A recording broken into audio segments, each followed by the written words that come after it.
বিসমিল্লাহির রহমানির রহিম। বাংলাদেশ জাতীয়তাবাদী কৃষক দল কর্তৃক আয়োজিত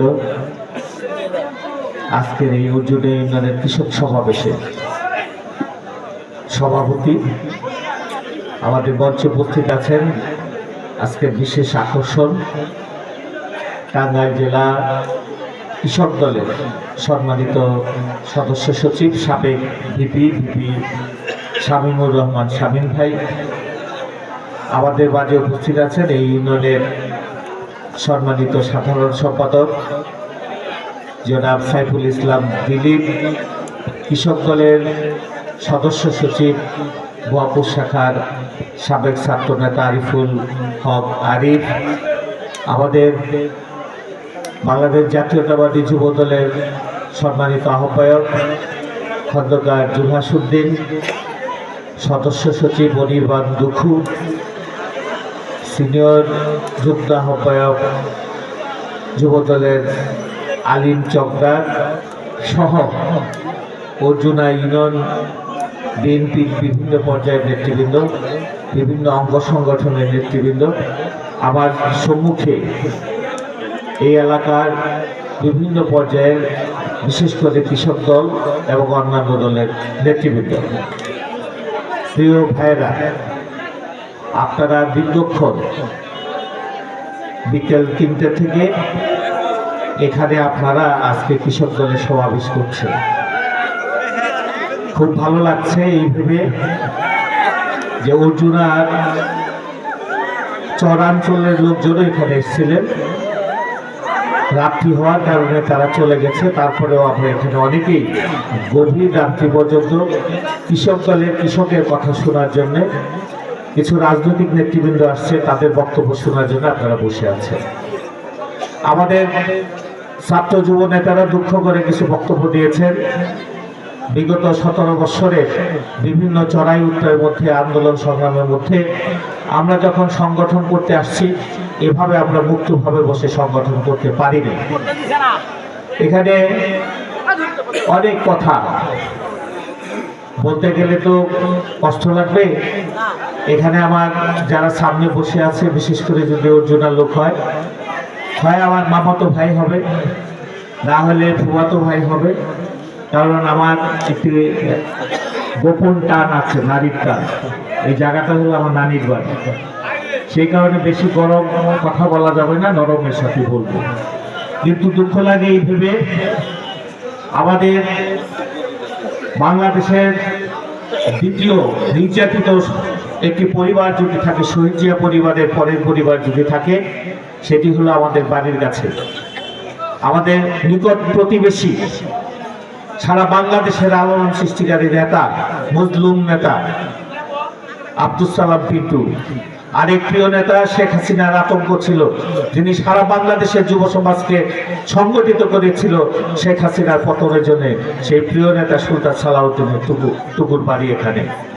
আমি মনে করি দীর্ঘ 17 বছরে অর্জুনা এই বিশেষ করে এই গ্রামে যারা তাদের বিরুদ্ধচারণ করেছে, তারা আজকে অর্জুনা গ্রামে আছে কিনা আমি জানি না। যদি সে সকল ভাইয়েরা অর্জুনাতে এখনো থাকে, ইনশাআল্লাহ আপনারা সুস্থ সুন্দরভাবে থাকবেন, কিন্তু কথাটি বলার চেষ্টা করবে না। যেভাবে 17 বছর আমাদের মুখ চেপে ধরেছিলেন, সংগঠন করার সুযোগ দেন নাই, নানির বাড়ির লোক হলেও আমি বলে যেতে চাই, আপনারা থাকবেন সাবধানে, সংগঠন এবং বাহির হওয়ার চেষ্টা করবেন। এটি আপনার প্রতিশ্রুতিবদ্ধ।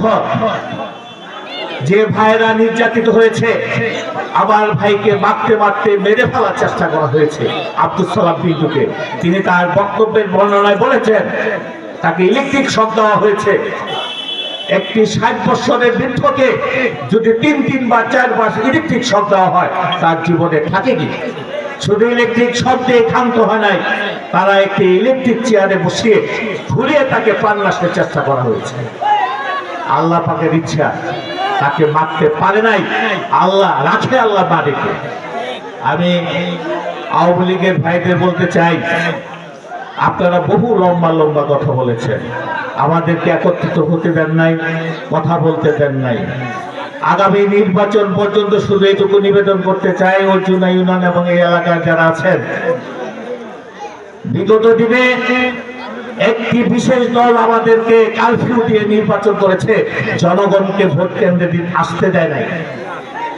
তারা গুটি কয়েক লোক সারাদিন সিল মেরে আওয়ামী লীগের বিজয় ঘোষণা করেছে। কিন্তু আমরা আগামী নির্বাচন সারাদিনে জনগণের ভোট দিয়ে এই এলাকার ভাইদের নির্বাচন করতে চাই, নাকি বলেন? সেই পর্যন্ত ঐক্যবদ্ধ থাকতে হবে। আমরা বিশ্বাস করি লোহা যেমন ফুটতে ফুটতে কাবার যেমন পিটিয়ে তাকে খাঁটি লোহা করে, বিএনপিকেও হামলা মামলা নির্যাতন করতে করতে আজকে ইস্পাত কঠিনে একটি সঠিক করবে তৈরি হয়েছে। কাজে কোন হুমকি ধামকি দিয়ে বাংলাদেশ জাতীয়তাবাদী দলের কোন কর্মীকে ফেলানো যাবে না, আর ফেরানো যাবে না। সেই কারণে বলতে চাই, আগামীর রাষ্ট্রনায়ক কৃষক দলের নেতা সুন্দরভাবে বর্ণনা করেছে আগামীর রাষ্ট্রনায়ক কিভাবে কৃষকদের জন্য কাজ করবে। তিনি ইতিমধ্যেই লন্ডনে বসে বসে বিভিন্ন অঙ্গ সংগঠনের সাথে কাজ করছেন, বিভিন্ন সমাজ নীতিদের সাথে বসে কাজ করছেন, রাষ্ট্র যারা পরিচালনা করবেন বিভিন্ন সংস্থার সঙ্গে কাজ করছেন আগামী রাষ্ট্র পরিচালনা কিভাবে হবে তিনি পরামর্শ নিচ্ছেন। সেগুলো দিয়ে ইনশাআল্লাহ অচিরে তিনি আমাদের মাঝে আসবেন, একটি নির্বাচন হবে, আগামী রাষ্ট্রনায়ক তিনিই হবেন এবং সকলের মতামতের ভিত্তিতেই আগামীর বাংলাদেশ পরিচালিত হবে। আগামীর বাংলাদেশ পরিচালিত হবে যারা রক্ত দিয়ে আবার ওই দেশ স্বাধীন করেছে, তাদের পরামর্শ ক্রমে। কাজেই যারা এখানে আছেন, আমরা অনেক কথা বলেছি, অনেক কথা শুনেছি। শুধু আগামীর নির্বাচন পর্যন্ত সকলকে ঐক্যবদ্ধ থেকে একটি সুন্দর বাংলাদেশ বিনির্মাণের জন্য যারা রক্ত দিয়েছে তাদের রক্তের সাথে বেইমানি না করে ঐক্যবদ্ধ থাকবেন। আর আপনাদের যে দাবি দেওয়া, কৃষকের ভাবনা এবং অন্যান্য শ্রেণী পেশাজীবীদের যে ভাবনা, সকলের ভাবনা সমন্বিত করে ইনশাআল্লাহ একটি সুন্দর বাংলাদেশ হবে। সেই আশা ভরসা আমাদের প্রিয় নেতা সুলতান সালাউদ্দিন টুকু, আব্দুল সালাম পিন্টুর উপর রাখবেন। সর্বোপরি রাষ্ট্রনায়ক আমাদেরকে যে দিক নির্দেশনা দেবেন তারেক রহমান, তার উপর ভরসা রাখবেন, তার হাতকে শক্তিশালী করবেন। সেই কারণে এখানে কৃষক নেতা, বিশেষ করে আমাদের টাঙ্গাইলের সদস্য সচিব, তিনি পর্যন্ত আমি 4টা বোধহয় ভুয়াভুটি হয়েছে, 3টাতে আমার থাকার সুযোগ হইল আজকে দিয়ে। আমি তাকে ধন্যবাদ জানাই। রাত্রি হলেও তিনি আমাদের এখানে আসছেন। তিনি টাঙ্গাইল জেলার বিভিন্ন ইউনিয়ন এবং বিভিন্ন থানায় ঘুরে বেড়াচ্ছেন। ভুয়াপুরেরও সবগুলি প্রোগ্রামে তিনি অংশগ্রহণ করছেন। এই জন্য ভুয়াপুর থানা বিএনপির পক্ষ থেকে আমি আপনাকে আন্তরিক ধন্যবাদ জানাই। আপনি কৃষককে সংগঠিত করছেন। আসলে শক্তি হলো একটি দলের প্রাণ হলো কৃষক। আমরা যেমন এই দেশের প্রাণ হলো কৃষক, দলের প্রাণও কৃষক। কৃষক ঐক্যবদ্ধ হলে দল ঐক্যবদ্ধ হবে, শক্তিশালী হবে। আমি আর কথা না বাড়িয়ে আপনাদের যে সমস্যাগুলো এখানে চিহ্নিত করেছেন, বিশেষ করে চর এলাকার মানুষ, একটি আলোচনা আসছে যে চরের মানুষগুলোর জন্য কি করা যায়। চরের মানুষগুলোর একটি ভাবনা আপনারা নিশ্চয়ই এখানে আমাদের নেতৃবৃন্দের কাছে উপস্থাপন করেছেন। চর এলাকার মানুষ হলো আব্দুল সালাম পিন্টু, নাকি? তিনি বরাবরই এই গাবসারা এবং অর্জুনা ইউনিয়নের চরের লোকের জন্য ভেবেছেন, চরের ইউনিয়ন ওয়ার্ডগুলোর জন্য তিনি আলাদা ভাবনা ভেবেছেন। আপনাদের এই প্রস্তাবনাগুলো ইনশাআল্লাহ ভবিষ্যতে আমাদের নেতাদের সাথে দল ক্ষমতায় গেলে নেতার সাথে শেয়ার করে আমরা আপনাদের এই চিন্তা ভাবনাগুলো বাস্তবায়ন করার চেষ্টা করব। আমরা আপনাদের কথা দিতে পারি, আপনারা যে সকল সুপারিশ রাখবেন, আপনাদের সুপারিশের ভিত্তিতেই আগামী দিনে এই ভুয়াপুর পরিচালিত হবে। আপনাদের সুযোগ সুবিধার কথা চিন্তা করে সবগুলো কাজ করা হবে। ইতিমধ্যেই আমরা ক্ষমতায় নাই, কিন্তু একটি অন্তর্বর্তীকালীন কাজ করছে। আমরা এই সরকারকে সহায়তা করছি যতটুকু সম্ভব, আপনাদের পাশে থেকে, সরকারের পাশে থেকে, যাতে এই সরকার ব্যর্থ না হয় সেই কারণে আমরা তাদের পাশে থেকে কাজ করার চেষ্টা করছি। এই পথ চলার মধ্যে ত্রুটি বিচ্যুতি যাই আসুক, এটিকে আমাদের দলীয় কর্মকাণ্ড ভাববেন না। কারণ আমরা ক্ষমতায় আসি নাই, শুধু আমরা যা করছি এই সরকার যাতে ব্যর্থ না হয়, কারণ ষড়যন্ত্রকারীরা ষড়যন্ত্র করে যাচ্ছে, চক্রান্ত করে যাচ্ছে যাতে এই সরকার ব্যর্থ হয়। এই সরকার ব্যর্থ হলে যারা শত শত মায়ের বুক যারা খালি করে রক্ত দিয়ে আমাদেরকে মুক্ত করেছে তাদের সাথে বেইমানি করা হবে। সেই কারণে এই সরকারের সাথে তাদের কাজকে ত্বরান্বিত করছি, আগামী নির্বাচনটা যাতে সঠিক করতে পারে সে পর্যন্ত আপনাদেরকে ঐক্যবদ্ধ থেকে কাজ করার আহ্বান জানাচ্ছি। গভীর রাত্রি হয়েছে, সারা বেলা আপনারা নেতৃবৃন্দের বক্তব্য শুনেছেন, ধৈর্যচ্যুতিও ঘটেছে। কাজে ভবিষ্যতে রাজনৈতিক মঞ্চে রাজনৈতিক কথাবার্তা হলে আমরা আরো অনেক কথা বলবো। এই সরকারের বিরুদ্ধে কথা বলে আমাদের এক যুব নেতা কথা বলেছে শুধু আমাদের বিরুদ্ধে, নাকি?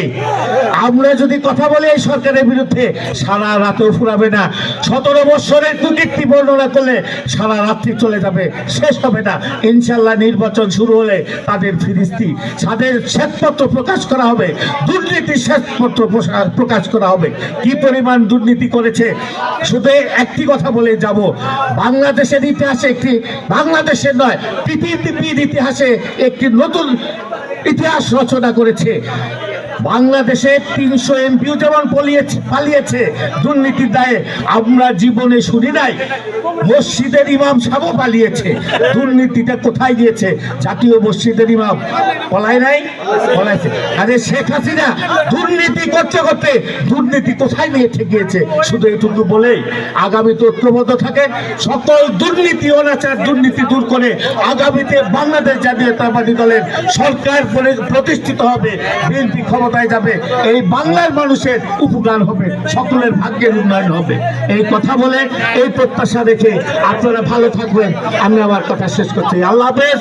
বাংলাদেশ জিন্দাবাদ, শহীদ জিয়া হোক, খালেদা জিয়া জিন্দাবাদ, আমাদের প্রিয় নেতা মা মাটির সন্তান আব্দুল সালাম পিন্টু জিন্দাবাদ, সুলতান সালাউদ্দিন টুকু জিন্দাবাদ, জিন্দাবাদ।